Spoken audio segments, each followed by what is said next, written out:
የመዝሙር መጽሐፍ ምዕራፍ 3ን እናወጣና አብረን እናነባለን። 8 ቁጥር ነው ያለው። አብረን እናነባለን። መዝሙር ምዕራፍ 3 አቤቱ የሚያስጨንቁኝ ምንኛ በዙ፣ በእኔ ላይ የሚቆሙት ብዙ ናቸው። ብዙ ሰዎች ነፍሴን አምላክሽ አያድንሽም አሏት። አንተ ግን አቤቱ መጠጊያዬ ነህ፣ ክብሬንና ራሴንም ከፍ ከፍ የምታደርገው አንተ ነህ። በቃሌ ወደ እግዚአብሔር እጮኻለሁ፣ ከተቀደሰ ተራራውም ይሰማኛል። እኔ ተኛው አንቀላፋውም፣ እግዚአብሔር ደግፎኛልና ነቃው። ከሚከቡኝ ከአላፍ ሕዝብ አልፈራም። ተነሳ አቤቱ አምላኬ ሆይ አድነኝ፣ አንተ የጠላቶቼን መንጋጋ መትተሃልና የክፎችንም ጥርስ ሰብረሃልና። ማዳን የእግዚአብሔር ነው፣ በረከትህም በሕዝብ ላይ ነው። ጌታ ኢየሱስ ይባረክ። አጭር ጸሎት እናርግ። ይሄ መዝሙር ዳዊት ከልጁ ከአቤሴሎም ፊት በሸሸ ጊዜ የዘመረው መዝሙር ነው።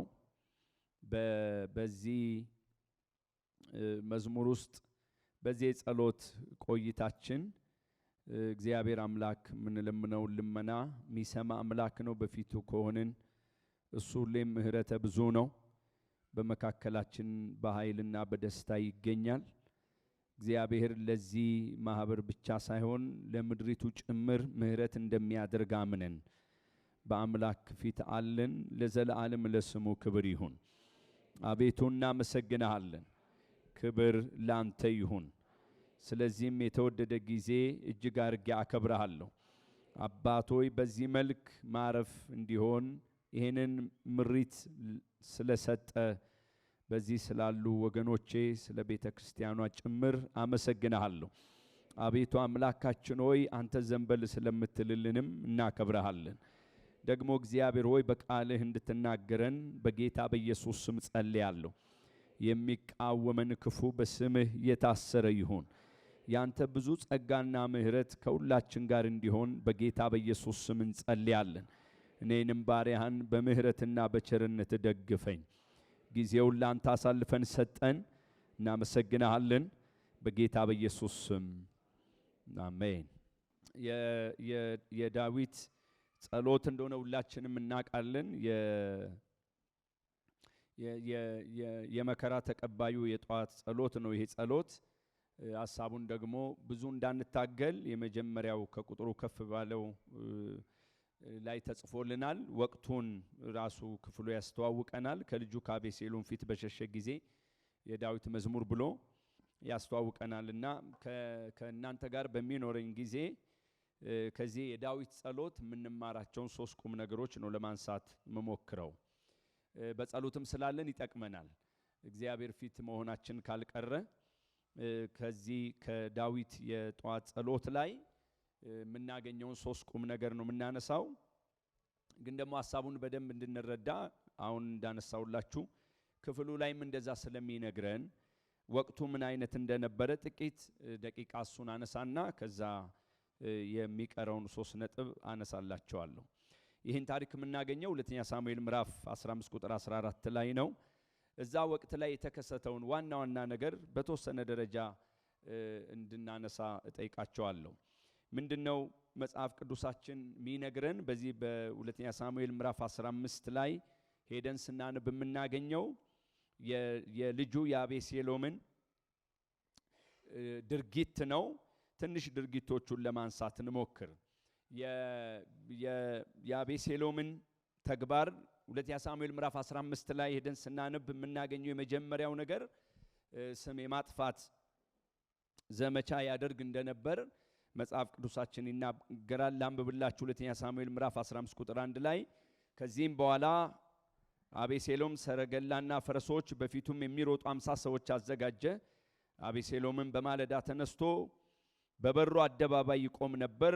አቤሴሎምም ከንጉሥ ለማስፈረድ ጉዳይ የነበረውን ሁሉ ወደ እርሱ እየጠራ አንተ ከወዴት ከተማ ነህ ብሎ ይጠይቅ ነበር። እርሱም እኔ ባሪያ ከእስራኤል ነገድ ከአንዲቱ ነኝ ብሎ ይመልስ ነበር።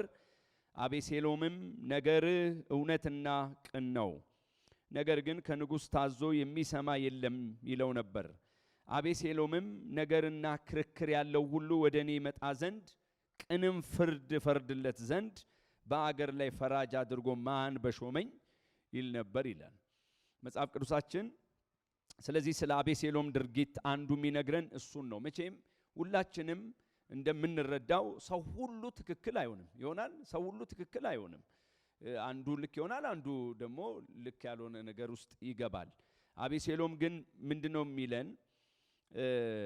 ለማስፈረድ ጉዳይ የነበረውን ሁሉ ነው የሚለው ማለት ፍርድ ፈልጎ ወደ ንጉሥ ለመምጣት መሻት ያለውን ሰው በሙሉ ማለት ነው። ሁሉንም ሰው ምን ይል ነበር? ልክ ነህ ይል ነበር ማለት ነው። ጉዳይክ ትክክል ነው ይል ነበር። ጉዳይክ ትክክል ነው ይል ብቻ ሳይሆን በዚህ ልክ ያንተን ጉዳይ ደግሞ የሚያይ ከመንግስት ምን ያለ የተመደበ ሰው የለም ብሎ ያነሳል ማለት ነው። ከዛ እግረ መንገዱን ደግሞ ወይኔ እኔ ቦንኩ ይለን ነበር ማለት ነው። ስለዚህ መጽሐፍ ቅዱሳችን አንዱ የሚያነሳው እሱን ነው። ለባለ ጉዳይ እንዲህ ስትሉ የሚሰማውን ስሜት እስኪ አስቡ። አንድ ጉዳይ እንዲፈጸምለት የሚፈልግ ሰው የመንገድ ላይ ያገኘው ሰው በደንብ ካዳመጠው በኋላ በጣም ታሳዝናል በእውነት ልክ ነበርክ ሲለው የሚሰማውን ማለት ነው። ስለዚህ ጉዳዩ ምንድነው የሚመስለው ማለት ነው? ዳዊት ወይም የዳዊት ሰዎች ስላልፈለጉ ነው እንጂ ፍርድ ላንተ ምን ይልሃል ይገባሃል ብለው ማለት ነው። ይሄ በምንም መንገድ ሊሆን አይችልም። ምናልባት ምሳሌው ካስኬደ ሐሳቤን እንዲገልጥልኝ የአጥር ክርክር ብዙ ጊዜ ይገጥማል አይደል? በሰው ልጅ ህይወት ላይ ወደ ውስጥ ገባብኝ አልገባውም የሚል ማለት ነው። በዚህ ሐሳብ መሰረት ምን ማለት ነው? አሁን ወደ አጥር ተነክቶብኛል ባዩም ሲመጣ አዎ ይላል። ደግሞስ ያኛውም ሰው ሲመጣ አዎ ይላል ማለት ነው። አንድ ጉዳይ ለሁለት ሰው እኩል አዎ ሊባል አይችልም። ከሁለት አንዱ ልክ አይደለም መባል አለበት ማለት ነው። አቤሴሎም እንደዚህ አያደርግም። ስለዚህ ሰዎች በንጉሥ ላይ እንዲነሱ የሚያስችልን ነገር ያደርግ ነበር፣ ስም ያጠፋ ነበር። አንዱ ድርጊቱ እሱ ነው። ቁጥር 5 እና 6ን ስናነብ ሁለተኛ ሳሙኤል 15 ማለት ነው። ቁጥር 5 እና 6ን ስናነብ ሰውም እጅ ሊነሳው ወደ እርሱ በቀረበ ጊዜ እጁን ዘርግቶ ይይዝና ይስመው ነበር። እንዲሁም ከአቤሴሎም ከንጉሥ ፍርድ ሊሰማ ከእስራኤል ዘንድ በሚመጣ ሁሉ ያደርግ ነበር። አቤሴሎምም የእስራኤልን ሰዎች ልብ ምን አለ? ሰረቀ ይላል። ስለዚህ የመጀመሪያው ስም ማጥፋት ነው። ሁለተኛው ደግሞ መጽሐፍ ቅዱስ እንደሚናገር የሰው ልብ ምን ማድረግ? መስረቅ ነው። አሁንም እዚህ ላይ እንድታሰምሩልኝ የምፈልገው ጸሐፊው የሚያስቀምጥልን ከእስራኤል ዘንድ በሚመጣ ሁሉ ይላል። ከእስራኤል እግሩን አንስቶ ወደዛ የሚመጣን በሙሉ አመቺ ቦታ ላይ ቆሞ እጅ እየሳመ ምን ይል ነበር ማለት ነው? ሰላምታ ይሰጥ ነበር ማለት ነው። ይሄ መቼም በቀላሉ በሰው ልብ ውስጥ ይገባል አይገባም? አይደል? አይገባም፣ ይገባል። እንደዛ ነው የሚያደርገው። እንግዲህ በመንገድ ቆሞ የሚመጣውን በሙሉ እጅ ሲነሱት እጅ እየሳበ ምን ይል ነበር? ይስም ነበር። ይሄን ደግሞ ከእስራኤል በሚመጣ ሁሉ ላይ ያደርግ ነበር ይላል ማለት ነው። ስለዚህ ልብ የመስረቅ ተግባር እንደነበረው መጽሐፋችን ይነግረናል። ቁጥር 7 እና 9ን እናንብብ። እንዲህ ይላል፣ እንዲህም ሆነ ከ4 ዓመት በኋላ አቤሴሎም ንጉሡን ለእግዚአብሔር የተሳልኩትን ስዕለት ለመስጠት ወደ ኬብሮን እባክህ ልሂድ፣ እኔ ባሪያ በሶርያ ጌሹር ሳለው እግዚአብሔር ወደ ኢየሩሳሌም ቢመልሰኝ ለእግዚአብሔር መስዋዕት አቀርባለሁ ብዬ ስዕለት ተስዬ ነበር አለው። ንጉሡም በደህና ሂድ አለው። ተነስቶም ወደ ኬብሮን ምን አለ? ሄደ ይላል። ስለዚህ አንደኛው ስም ማጥፋት ነው። ሁለተኛው የሰዎችን ልብ ይሰርቃል። ሶስተኛው አታላይ ነው አይደል? በግልጽ ነው የሚያታልለው። የሚያታልልበት አጀንዳ ደግሞ ትንሽ ደስ አይልም። ሌላ ጉዳይ ቢሆን ይሻል ነበር። አንዳንድ ጊዜ ልባችንን መፍራት ያለብን ከዚህ አንጻር ነው አይደል? ሲጠነክርና ርቆ ሲሄድ መመለሻ የለውም። ወደ ዳዊት መጥቶ የተናገረው ነገር በአምላክ ፊት ስለት አለብኝ ነው ባጭሩ። አንተ በሰላም ከመለስከኝ ምን አደርጋለሁ? መስዋዕት አቀርባለሁ ብዬ ተስዬ ነበርና እንደ ተሳልኩት የጄ ምን ላድርግ? ስለቴን ልፈጽም። ንጉሥ ምን አለው ነው የሚለው? ሂድ አለው ይላል። ታስታውሳላችሁ ኢያሱ ከገባውን ሰዎች ጋር ያደረገው ኪዳን እኮ ከዚህ ጋር መሰረት የሚያደርግ ነው። እግዚአብሔር እንግዲህ አንዳንድ ጉዳይ ላይ አይኖቻችን ካልከፈተ በቀር እኮ ሰው ነን አይደል? እንታለላለን ማለት። አሁን ተመልከቱ የመጡበትን ርቀት። በእጃቸው ላይ ያለው ነገር ሻክተዋል፣ ልብሳቸው አርጅተዋል አይደለም? ፊታቸው ላይ በጣም ከፍተኛ ድካም አለ። ማንም ሰው ሲያይ ከሩቅ ነው የመጡት እንዲል ይገደዳል ማለት ነው። ከተወሰነ ደቂቃ በኋላ ነው እያታለሉት እንደሆነ የገባው። ያው መቼም አንዴ ኪዳን ገብቷል፣ ጠርጎ አያስወግዳቸውም። ግን ደግሞ የምንም በሉት የወሰደው እርምጃ አለ ኢያሱ ማለት ነው። ልክ እንደዚህ በሚመስል ሁኔታ የራሱን የልብ አጀንዳ በልቡ ይዞ ለአምላክ ነው መስዋዕት ማቀርበው ብሎ እንዳታለለ መጽሐፍ ቅዱሳችን ይናገራል። ከዛ ቁጥር 10 እና 12ን ስናነብ እንደዚህ ይለናል። አቤሴሎምም በእስራኤል ነገድ ሁሉ የቀንደ መለከት ድምፅ በሰማችሁ ጊዜ አቤሴሎም በኬብሮን ነገሰ በሉ የሚሉ ጉበኞች ላከ። የተጠሩትም 200 ሰዎች ከአቤሴሎም ጋር በየዋህነት ከኢየሩሳሌም ሄዱ። የሚሆነውንም ነገር ከቶ አያውቁም ነበር። አቤሴሎምም የዳዊትን መካር የነበረውን የጊሎ ሰው አኪጦፌልን ከከተማው ከጊሎ መስዋዕት በሚያቀርብበት ጊዜ አስጠራው። ሴራውም ጽኑ ሆነ፣ ከአቤሴሎምም ጋር ያለ ሕዝብ እየበዛ ሄደ ይላል ማለት። ስለዚህ እንደዚህ እኮ ምን ጸልዩ ጸሎት እኮ ውሸት አይደለም። ውሸት ነው እንዴ? ውሸት አይደለም። እግዚአብሔር ከክፎች አድነኝ ውሸት ነው እንዴ? በአዲስ ኪዳን ላይ እኮ ጳውሎስ ብሏል፣ ከክፉ ሰዎች እንድንድን ምን በሉልኝ። ይሄ እኮ ውሸት አይደለም። በእውነት እኛ ምናልባት መጠንቀቅ ያለብን ጥንቃቄ የሚፈልገው ነገር የህሊና ንጽህናችን ነው። በዚህም የሚቀመጡ ሰዎች አእምሯችን ላይ አይኑሩ እንጂ አይደል ከእግዚአብሔር ዘንድ እንዳንከስር። እንደዚህ አይነት ግን ሰዎች አሉ። ስለዚህ በትክክል መጽሐፍ ቅዱስ የሚናገረው ስሙን ያጠለሻል፣ የሰው ልብ ይሰርቃል፣ ያታልላል፣ ደግሞ በጣም ሴረኛ ነው። ሴራው ደግሞ ምን ብሏል ነው የሚለን? ጸንቷል አይደለም፣ ጽኑ ነው ብሎ መጽሐፍ ቅዱስ ይናገራል።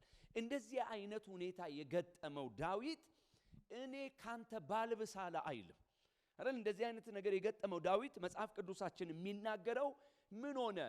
በዚህ መልኩ ልጁ ሲመጣበት የዳዊት ምላሽ ምን ሆነ ካልን ቁጥር 13 ላይ እንደዚህ ይላል። ለዳዊትም የእስራኤል ሰዎች ልብ ከአቤሴሎም ጋር ሆኗል የሚል ወረኛ መጣለት ይላል። በዓላማ እንዲደርሰው ይደረግ። ይሄ ሰው ለዳዊት ስላዘነ መጥቶ ይንገረው አይታወቅም። ግን ደግሞ የነገረው ነገር ምንድነው? የሰው ሁሉ ልብ ከማጋ ነው? ከአቤሴሎም ጋር ነው። ሕዝብ ወደ ማን እየተጨመረ ነው? ወደ አቤሴሎም እየተጨመረ ነው የሚል ወሬ ሰማ ይላል። የዳዊትን ምላሽ ካየን የመጀመሪያውና አንደኛው የምናገኘው ሽሽት ነው።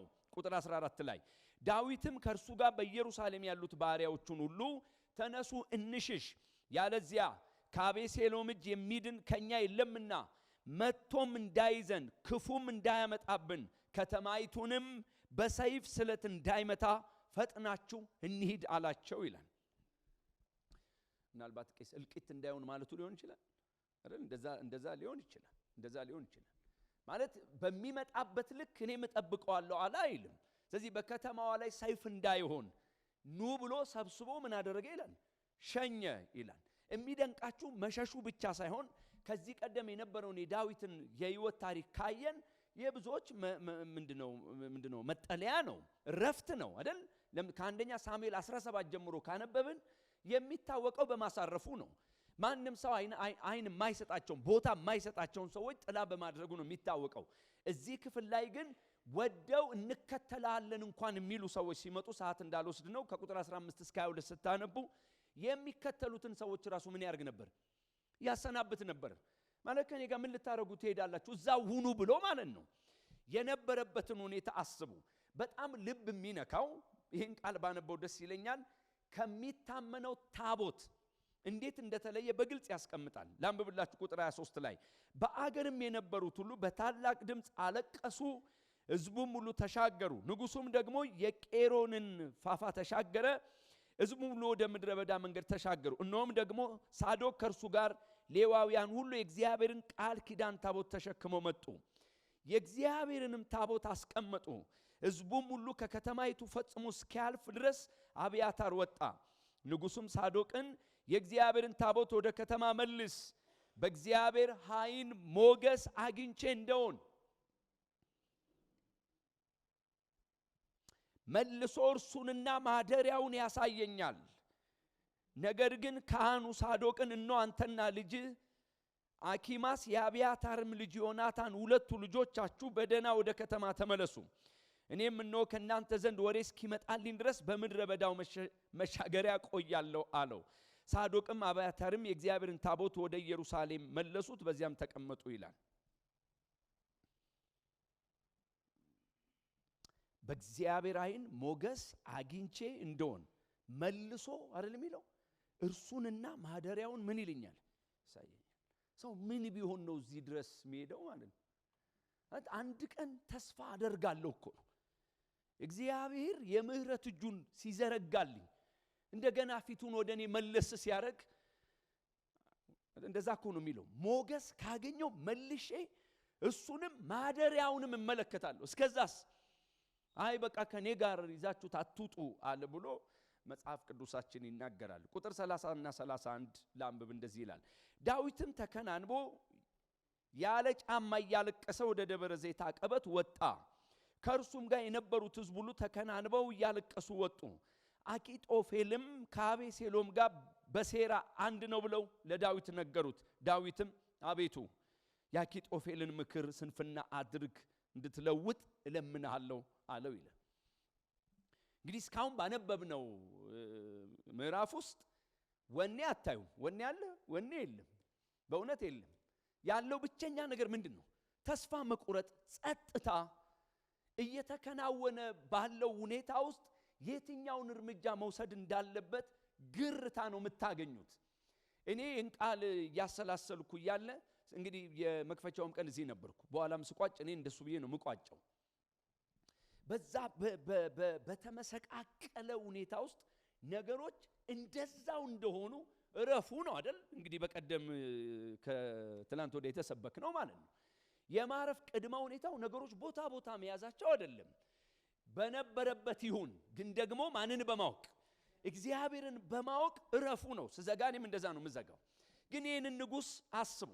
አንድ ንጉስ መመሪያ መስጠት ሲሳነው ማለት አንድ ንጉስ ለሚመጣው ወጀብ ለመጣው ተግዳሮት የሚመጥን ነገር ማድረግ ሳይቻለው ሲቀር እቤቱ ላይ ከተፈጠረው ቀውስ አንፃር ከልብ ስብራት ከአዘን በቀር ምንም አይነት ነገር ማድረግ ሳይችል ሲቀር ማለት ነው። በዚህ ሁኔታ ውስጥ ሆኖ ነው እንግዲህ አሁን መዝሙር ስንትን የጻፈው ማለት ነው? ማነው? መዝሙር 3ን። ስለዚህ 3 ነገር ነው የምናገረው ከዚህ ከመከራ ተቀባዩ ዳዊት ወይም ከዚህ የጧት ጸሎት ለኔና ለእናንተ ምን ይቀርልናል ከተባለ የመጀመሪያውና አንደኛው በጸሎት ከሆነን አልቀረ ደግሞ ይህንን 40 ቀን በእግዚአብሔር ምህረት እንቀጥላለን። እግዚአብሔር ቸርነት ያደርግልናል። ከቀጠልን አልቀረ በግል ያንዳንዳችን እንደ ማህበርም ምናልባት እኛንም ወክላችሁ ደግሞ እንደ አብያተ ክርስቲያናት አይደለም በወንጌላውያን ስም ለተጠራን ሁሉ በጣም እየጨመረ ከመጣ ደግሞ ለምድራችንም ጭምር ይሄን ብታምኑልኝ እንደ አንድ የእግዚአብሔር መልእክተኛ ምን ዳዊት በዚህ ጸሎት ውስጥ ለኔና ለእናንተ ምን ያስቀርልናል ካላችሁ ያለንበትን ሁኔታ በመረዳት ወይም በመቀበል በእግዚአብሔር ፊት መጸለይ ነው። ከሱ የምናገኘው ቁም ነገር እሱን ነው። ክህደት፣ እንዳላወቀ መሆን፣ ከመንገድ ማውጣት፣ ስለሱ አያገባኝም ማለት አታገኙም ዳዊት ጋር። ስለዚህ ለኔና ለእናንተ በእነዚህ እንግዲህ ቀሪ ቀናቶቻችን ወደ አምላክ ከፈሰስን አልቀረ በነፍስ ወከፍም እንደ ማህበርም እንደ አማኝም እንደ ምድርም የመጀመሪያው ያለንበትን ሁኔታ መረዳት ወይም መቀበል ውስጥ ሆነን መጸለይ ማለት ነው። ቁጥር 1 እና 2 አሁን ወደ ዋናው ክፍላችን እንመለስ። መዝሙር 3 ቁጥር 1 እና 2 አቤቱ የሚያስጨንቁኝ ምንኛ በዙ፣ በእኔ ላይ የሚቆሙት ብዙ ናቸው። ብዙ ሰዎች ነፍሴን አምላክሽ አያድንሽም አሏት ይላል። ስለዚህ ዳዊት በጸሎት ውስጥ ምንድነው የሚያስተምረን ከተባለ ያለበትን ሁኔታ የተቀበለ አይደል? ያለበትን ሁኔታ የተረዳ በዙሪያው የከበበውን ነገር በደንብ ገንዘብ ያረገ እሱንም በሚመለከት ሌላ ቅርጽ ለመስጠት ሲታገል አታዩ። ቁጭ ነው የሚያደርገው ማለት ነው። እንደሱ መሆን ይጠይቃል። ለኔም ለእናንተም እንደዛ እንዲሆንልን እመኛለሁ። ባካችሁ አሜን በሉኝ። ምንድነው እሱ? ያው ቋንቋው የሚያስጨንቁኝ በስተዋል፣ ጠላቶቼ ቀላሎች አይደሉም፣ በእኔ ላይ የቆሙ በጣም ብዙ ናቸው። ስንቱስ በእኔ ላይ ምን አለብኝ? ተነሳብኝ። እንደዛ ነው የሚለው። ነፍሴንስ መተው ምን አሏት? አምላክሽ ምን አይልሽም? አያድንሽም። እዚህ እሱ ደፍሮ በዚህ ልክ ካወራ ዝም በል ልባል አይገባኝም ማለት ነው።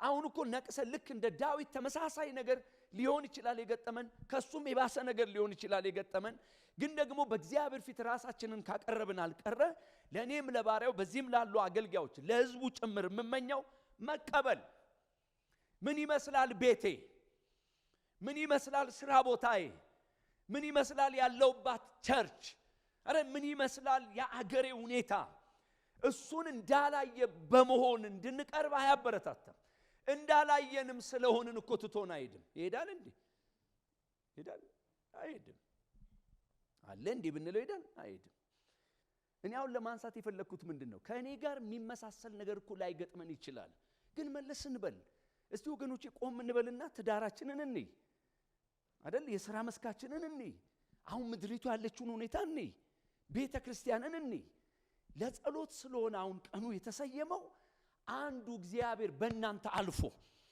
ለምድሪቱ ጭምር ምህረት እንዲያደርግ ምንም እኮ አልሆነም አይንን ክፈት ከማለት ወጥተን ሆነናል ማለት ነው የሆነ አንድ ነገርማ ተከስቷል እንድንል በየትኛውም አቅጣጫ ይሄ ንጉስ እንደ ንጉስ ምንም ነው ካላለ ምን አለኛ ምንም ነው ባንል ይሄ አለ ይሄ የለም ብዬኔ አልዘረዝርም ግን አንድ ነገር ዛሬ በጋራ እናድርግ ምን ውጤታማ ጸሎት እንዲሆንልን በቀጣይ ልክ እንደ ዳዊት የሆነውን አዎ የምንል የገጠመንን ምንቀበል አይደል የደረሰብንን ነገር እንዳልደረሰበት ማንሆን ልክ እንደሱ ቢያስፈልግ በዙ ቆጥረን አንዘልቃቸው ደግሞ ነፍስሽን ምን አይሏትም አያድንሽም አሏት እንዳለ ማለት ነው ልጸልይ እጆቻችሁን አንሱልኝ እግዚአብሔር ይህን ምህረት እንዲያርግልን ምን እንደሆነን እንድናውቅ ወዴት እየሄደ እንደሆነ ምንረዳ እግዚአብሔር ዛሬ ባካችሁ አይኖቻችንን ይክፈትልን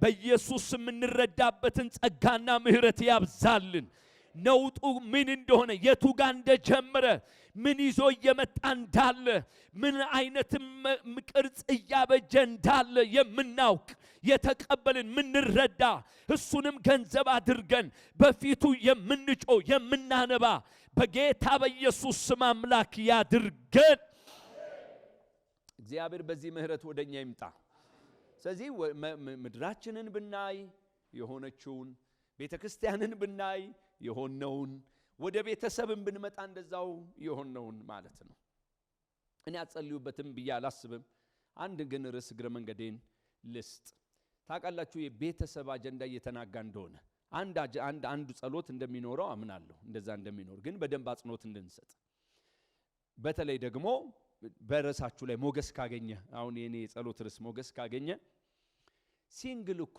ሆኖ መኖር ይቻላል ምንም አስገዳጅ ነገር የለም ጦርነት እኮ ግዴታ አይደለም ጸብ እኮ ግዴታ አይደለም በጋራ የሚያግባቡ ልጆች ላይ ምን እንላለን እንግባባለን አሁን ሚዲያውንና አየሩን የሞላው ይሄ ነው የቤተክርስቲያን ቄሶች የቤተክርስቲያን መሪዎች የቤተክርስቲያን ፓስተሮች ቢጠየቁ ይነግሯቸዋል የሆነ መታገል በቃ ያስፈልግም ይቻላል ተብሎ በጣም ሆብሎ መጸለይ ያስፈልጋል ማለት መጽሐፍ ቅዱስ አንዱም ቦታ አዎ ትችላለህ አይልም እኔ እንግዲህ 17 ዓመት የጋብቻ እድሜ ያለኝ ከኔ ደግሞ የተሻላችሁ አባቶች እናቶች እዚህ ያላችሁ ይፈቀዳል ሲንግል ሆኖ መኖር ቢቻል እኮ ቢባል እኮ ብዙ ነው ስጋችንን በጥርሳችን ነክሰን ነው የጌታን ምህረት ለምነን ነው እውነት ውሸት እንግዲህ ይሄን ምሳሌ ስናገር ደግሞ እሳት የሆነ ትዳር ነው ያለው እንዳትሉ በመዳን ያለም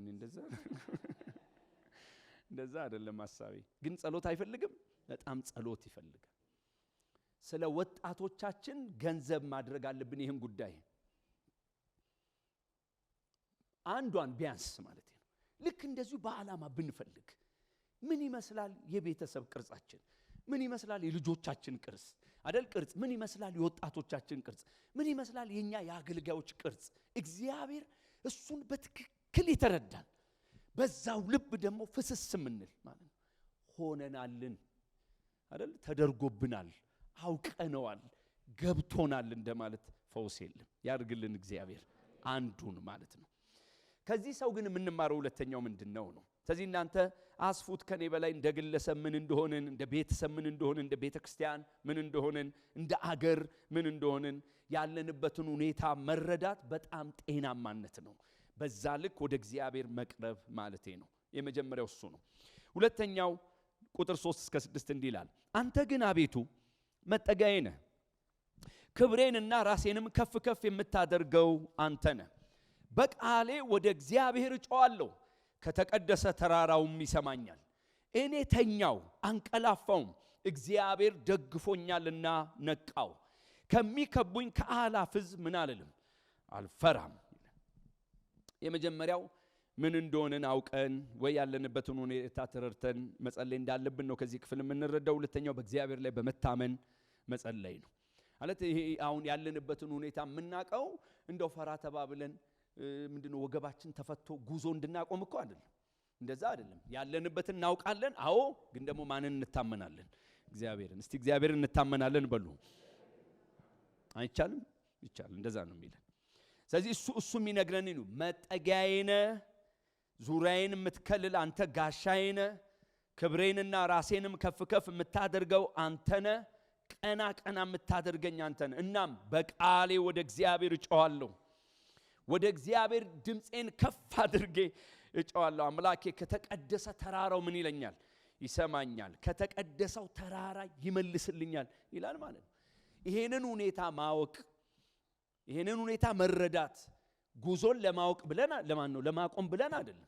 የቤተ ክርስቲያንን ሁኔታ ረጋ ብለን የምናሰላስለው ሁሉ ነገራችንን ትተን ከዚህ በኋላ ምንም አይመጣም ለማለት አይደለም። የተስፋ አምላክ በዙፋኑ አለ። እምንደክመው እኛ ነን። እውነት ውሸት የሚበላሽብን እኛ ነን ወገኖቼ። ከአእምሯችን ከቁጥጥር ውጭ የሚሆነው ለእኛ ነው። ለእግዚአብሔር እንደዛ አይደለም። በዚህ በተመሰቃቀለ ሁኔታ ውስጥ ሆኖ መጽሐፍ ቅዱስ ስለ ዳዊት የሚነግረን ምንድነው ከተባለ ከባድ ሁኔታ ውስጥ ነው። ያምናል፣ ጠላቶቹ እንደበዙ ያምናል። ማለት መካሪዎቹ የዋዛ እንዳልሆኑ በደንብ ያውቃል። ቅድም እንዳነሳ ነው ሴራው በጣም የበረታ ነው። እያለቀሰ ነው ወደ ምድረ በዳ የሄደው። እውነት ነው። ያ የሚወደውን ታቦት እንኳን ጨክኖ አይ ከኔ ጋር አይሆንም ብሏል። በጣም ብዙ የፈራረሰ የሚመስል ነገር ውስጥ ነው ያለው። እዛ ውስጥ ሆኖ ግን የማይክደው ነገር ደግሞ አለው። ምን? እግዚአብሔር ለኔ መጠጊያዬ ነው አይደል? እግዚአብሔር ለኔ ምኔ ነው? ጋሻዬ ነው ይላል ማለት ነው። ለኛም ልክ እንደዛው ነው። እግዚአብሔር እንደገና አምላክ ነው። አሜን በሉኝ ባካችሁ። በጣም ብዙ ደስ በማይሉ ሁኔታዎች ውስጥ ይሄን በድፍረት እንናገራለን። እግዚአብሔር ካልጨረሰ በቃ የሚባል ምንም የለም። ስለ ሀገራችን ሁሌ ሳስብ እኔ ምን እንደማስብ ልንገራችሁ። ምንም አይነት የኳስና የፖለቲካ እውቀት የለኝም እኔ። እግዚአብሔር የተመሰገነ ይሁን። አሁን ኳስ ከኔ በስተቀር ወላጅ አባቴ 2 ወንድሞች አሉኝ። ከዛ በኋላ ትንሽ እህት አለችኝ። ሁሉም ኳስ ያያሉ። ሲያጡ ተቀጣጣረው ሁሉ እስከማየት ማለት ነው። እኔ አጠገባቸው ስኖር ሁሌ ነው የሚያዝኑት። ወደሚገባው ጫዋለው እኔ ወደዚህም ሲገባ ማለት ነው። አጥያት ነው ምናምን ሳይሆን ብዙ እንትን የለኝ። ደስ የሚለኝ ጎል ሲገባ ብቻ ነው ማለት ነው። ወደ ማንም ቢገባ ለምንድን ያነሳሁት? ከፖለቲካ ጋር አታያይዙ። ግን ሁልጊዜ ምን ያስደንቀኛል እኔ በግሌ ስለ ምድሬ ማለቴ ነው። ቀኑን በትክክል ባላስታውስም ጠቅላይ ሚኒስትር ኃይለ ማርያም 6 ሰዓት አካባቢ ባልሳሳት ወይ 5 ከምናምን ወይ 6 ሰዓት አካባቢ በፈቃዴ ጠቅላይ ሚኒስትርነቴን ምን ብያለሁ? ይሄን ዜና የት ነው ያየሁት? አንድ ቦታ ከቅዱሳን ጋር እየሄድን ልደታ አካባቢ ተደወለልኝ። አሁን ሰበር ዜና እየተባለ ነው፣ ቁሙና አዩ ተባለ። መኪናችንን አቆምን። ኤሉ ካፌ የሚባል አለ እዚህ ልደታ ጋር፣ እዛ ነው ያየሁት። ምን ይላል ዜናው? ከዚህ ቅጽበት ጀምሮ ምን አይደለሁም ጠቅላይ ሚኒስትር አይደለሁም። አይገርምም? ኢትዮጵያ እኮ በጣም አስደናቂ ሀገር ናት። አፍላፍ እኔ አይደለሁም በተባለ በዛ ቅጽበት እንትና ነው እኮ አልተባለም። ጠቅላይ ሚኒስትርን የሚያል ነገር ተቻለው ብሎ በሰላም ይታደራል? ታድሯል። እዚህ ሀገር ማለት ነው። ማለት አንዱ ላይ ጉባላ ለምን ማለት ነው። እኔ በጣም ውልጊዜ ማለት አሁን እኔ አከሌ ነው እኔ አያገባኝም። እኔ ማውራው ያምላኬን ጣት ነው። እሱ እንድትረዱኝ ነው እኔ የምፈልገው። ከዛስ አሁን ያሉ ጠቅላይ ሚኒስትር ሊመጡ የነበረ ሌሊት የተኛለኛ መሃል ቀጥሎ ሚሊዮን እንደሚችል እኮ አናውቅም። እና ምንድነው የሚሰማን ተካላችሁ? እንደዚህ ጫፍ ላይ እንዲህ የነበረችን ሀገር እንዲህ የመለሰ ነው የሚመስለኝ እግዚአብሔር። ያ እግዚአብሔር ዛሬም በዙፋኑ አለ ብዬ አምናለሁ እኔ። እሱ አይነቃነቅም። ከኛ የሚጠበቅ አለ። አዎ ምን እንላለን? እናምናለን። እናምናለን። ታሪክ ቀይረን እናያለን፣ እናምናለን። በማይመስሉ ነገሮች መካከል ምህረት አድርገን እናምናለን። ቤተክርስቲያን ስትነሳ አሁን ያለ ስድቧ፣ አሁን ያለ አንገት መድፋት፣ አሁን ያለ አዘን አይደል? አሁን ያለ ቀን አለ ማለት አንድ ቀን በአምላካችን እንደሚጎበኝ እመኑኝ እናምናለን። ልባችን ቢሰበር አቅም ብናጣ ምን ማለት እንዳለብን ባናውቅ በአንድ እግዚአብሔር ግን እንታመናለን። እሱ አንድ ቀን እጁን ይዘረጋል። ባካችሁ በደንብ አሜን በሉኝ። ይዘረጋል አንድ ቀን እግዚአብሔር ምህረት ያደርግልናል። የወንጌል ድምጽ እንደ አዲስ እንደሚወጣ፣ ጸሎት እንደሚታደስ፣ ዝማሬ እንደሚታደስ፣ የቤቱ ክብር እንደሚመለስ ለምን እንታመናለና። እንደዛ ነው ዳዊት የሚጸልየው። አሁን ያለውት ምድረ በዳ ነው። አሁን ያለውት በለቅሶ ነው። አሁን ያለውት ተከናንቤ ነው። አሁን ያለውት አንድ ቀን ይህን ታቦት አየው ይሆን የሚል ነው። ግንስ እታመናለሁ አንተ አንድ ቀን ትመጣለህ፣ ጋሻ ትሆነኛለህ፣ ይህን ታሪክ ትቀይራለህ። ባካቸው አሜን። ይህን የምናደርገው ደጅ ዘግተን ሁሉን ነገር በቃ ልንል አይደል? እኔም የዛ እኮ አንዱ አካል ነኝ አይደል? እዚህ ምድር ላይ እስካለው ድረስ ማለት ነው። ቤተሰብንም በሚመለከት እምነታችን እሱ ነው። እንደፈረሰ አይቀርም። ባካቸው አሜን በሉ። እንደፈረሰ እንደተቀለደ ይቀር በፍጹም።